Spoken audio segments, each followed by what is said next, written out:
Hello friends, when you are working with machine learning, you need to provide the data set. The question is, how will you provide this?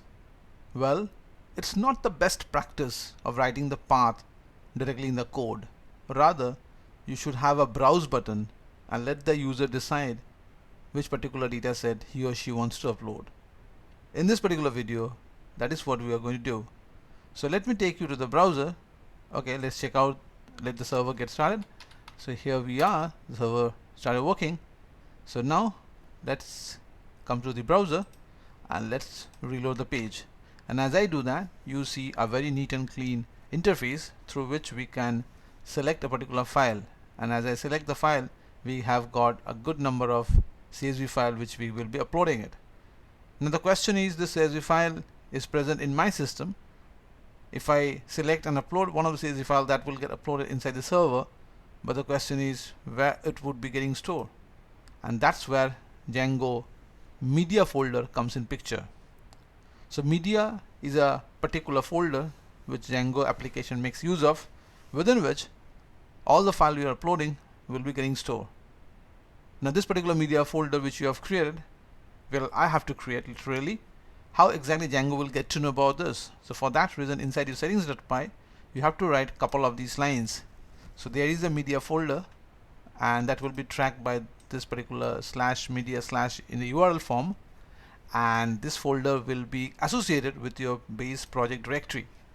So these two lines you have to write, plus you need to write one more debugging statement inside your urls.py file, where you are setting the path of your media folder and keeping the debug functionality on. So these two are the configuration which you need to do, and after that you are good to go.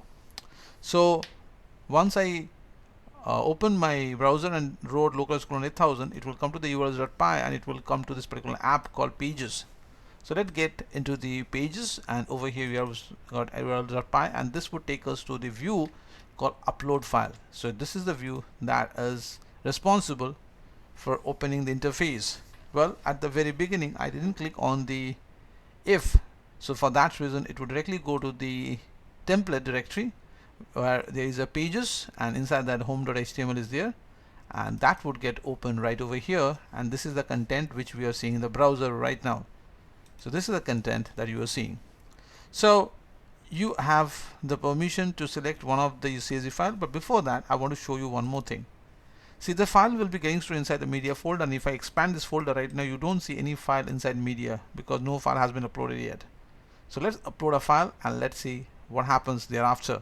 So let's come over here, let's choose a file, whichever file you feel like. Suppose I'm going for base player or build discount or buy book. Yeah, buy book has got good number of columns plus good number of rows, as you can see over here. So let's click the open button and then click on the upload. Bingo! Here it comes. You can see the entire content of the data set in front of you. Plus you have also got some more information about the data set. Don't worry, we will explore that part as well. So this data set has got all total 4 independent features and 1 dependent feature. So this 4 independent feature will determine whether the person has a passion to read book or buy book or not. So imagine, since my project deals with a book, so for that reason I want to do an assessment based on the user inputs. We can figure out that whether the user has a tendency to buy a book or not, and for that reason this particular CSV will play a very crucial role. So since the data is coming from the server, because I've already uploaded the project, so do I mean the server has got this particular file right now? Well, let me show you over here. Let's come in the media folder, see over here buybook.csv got added, and the folder was initially empty. So after I apply or after I upload a file, this file will get stored inside the media because that's the configuration we have done. So do I mean to say that if I can change this CSV file, or I can work with some of the CSV, is that possible? Of course it is. So let's click on this. Let's choose the house price.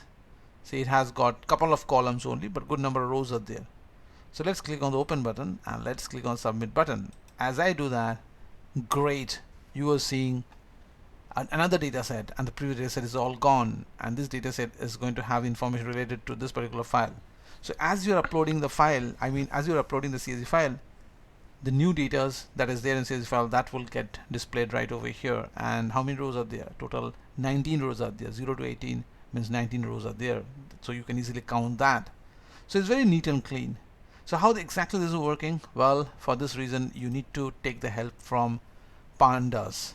So as you can see over here, Panda will play a very important role because Panda comes up with the option for read. But before that, let's open the template once again, and in the template you can see that I have a form tag, and inside the form tag I've got input type, which is a type of file, and the name of the input type has given file. Whenever you're uploading a file through HTML, make sure you need to add this particular tag, enc type multiply / form data, which will be responsible file upload. So this particular information will be uploaded to the view. So once the file upload takes place successfully, and how is that possible? Well, the user will click on submit button. As you can see right over here, when we fired, the user click on the submit button. For that reason, the user would click on the submit button. At the same time, there would be a file inside the input type file. If both the condition is true, then it will be read the file, means the reading operation will start actually. So once it has read, now it will try to figure out the path where exactly this file will be located. So once the file path has been created, now is the time when we will upload the file in chunk. So it will be logically, it is going to split the data file, and then it will upload one chunk at a time. So that's how the upload will take place, and eventually this much will be responsible to upload the file inside the media folder. But upload alone I don't want. I want to also view the data that I'm uploading, because based on that I would be doing some permutation combination. So for that reason, exception handling takes place over here. We are giving a call to the Panda who will read the CSV file from this particular path where the file got uploaded, that means inside the media folder. Remember, when you're reading the file using the Panda, at that point of time the file is not in your system, it would be in the server.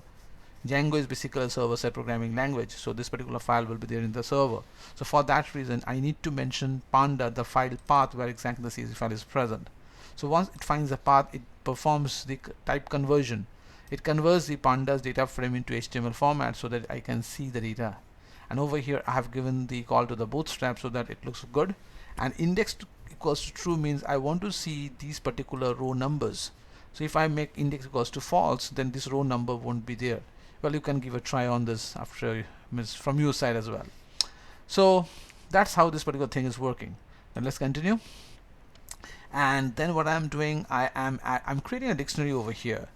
I'm creating a dictionary because I'm passing few information. I'm passing this particular HTML, means the converted form of the data set in the form of HTML, that what I'm passing in the form of dictionary, and I've given the key as table. I've given a call to Pandas describe function, which will provide me the following information, that what you can see right over here. So it's providing you the count, how many rows are there in context to the feature called array, and area, and the feature called price. So there are total 19 rows are there, that's counting. Then what would be the mean of the array, what is the mean of the price, what is the standard deviation, which is the minimum value in context to both the columns, and what is the value of 25 percentile, 50 percentile, 75 percentile, and which is the max data that is there in context to the price. So let's see over here, 3330. So from this 3330 is the highest one. So this information is coming directly from the describe function. So describe function also I'm passing over here. At the same time I'm passing this boolean success, because initially when the page will be loaded, at that point of time there will be no table, no data will be selected, no CSV file will be selected. So I don't want the table should be shown. This table would be shown only when there is a data, right? Otherwise, what's the point of showing it? So for that reason, this table initially was not there when you saw the app getting executed at the very beginning. And this entire thing will be forwarded to the template, and here we are. So if condition would be true, because the file uploaded has been taken place, and then what it will do, it will show the data right over here. Just a second, it will show the data right over here in the form of using the bootstrap.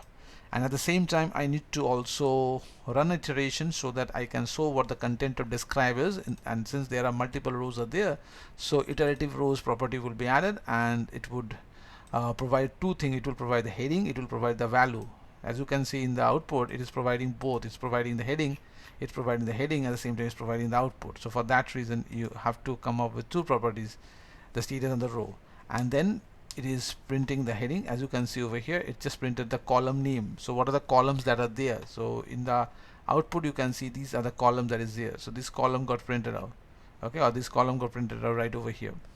Now once you have printed the column, now you have to go through, you have to print the entire row one by one, and for that reason from this particular describe iterator rows, this value is inside the row, and from the row I have got items. Item means one a tuple at a time, and that will get stored inside the value, and the value has been perform the string interpolation so that the browser can show you the data that it is reading from the CSV file.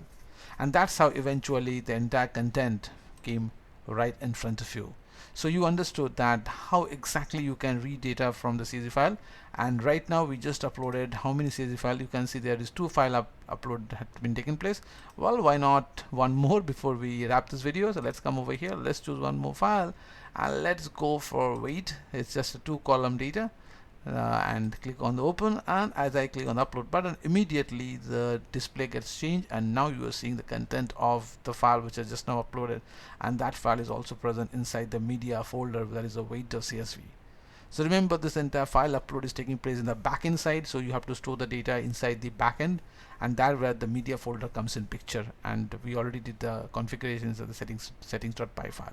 Henceforth, this is a very important way that you need to dynamically choose the CSV file for your machine learning or for AI, so that your program or your project is much more flexible. Okay, that's all from this video presentation. Very soon we'll move with the different machine learning algorithm. Until then, have a nice time, take care, bye bye.